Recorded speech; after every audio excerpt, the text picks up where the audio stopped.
Invité sur le plateau de C'est à vous, lundi 2 janvier, à l'occasion de la diffusion des premiers épisodes de la série Vortex, Thomas Sisley s'est confié sur ses enfants, notamment sur son regret dans leur éducation.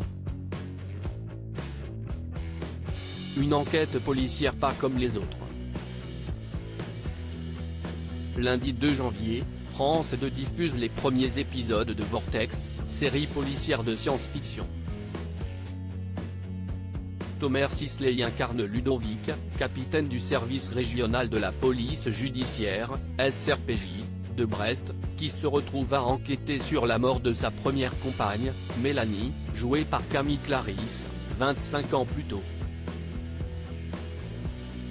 C'est un bug dans la salle de réalité virtuelle du SRPJ, après un meurtre sur la même plage où a été retrouvé le corps de la première compagne du capitaine, qui crée une faille temporelle permettant à Mélanie, en 1998, de parler avec Ludovic, en 2025.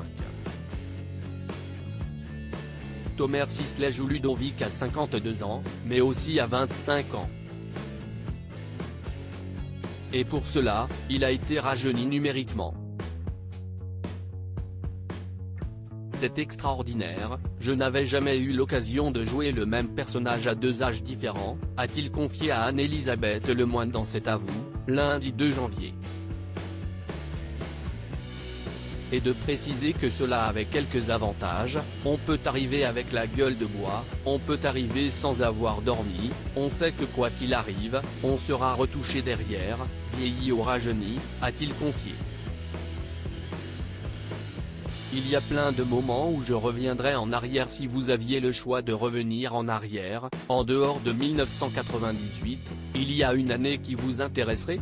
Lui a demandé Pierre Lescure. Il y a plein de moments où je reviendrai en arrière, a lancé Thomas Sisley avant de réfléchir. Je pense que j'aurais d'abord envie de découvrir mes parents quand ils étaient enfants, ados, et essayer d'un peu plus les comprendre. Et puis, il réparerait ses erreurs dans l'éducation de ses enfants. Liv Chaya, né en 2008, Levin, né en 2011, de sa précédente relation avec Julie Madar, et Dino, le fils qu'il a eu avec sa compagne Sandra de Mathéis. En tant que papa, revenir en arrière sur 2-3 moments, 2-3 petites décisions que j'ai prises, Thomas Sisley essayerait de faire mieux, le moment où j'ai donné l'iPad à mes enfants pour la première fois. Si je pouvais revenir en arrière. Une chose est sûre, il ne referait pas les mêmes erreurs.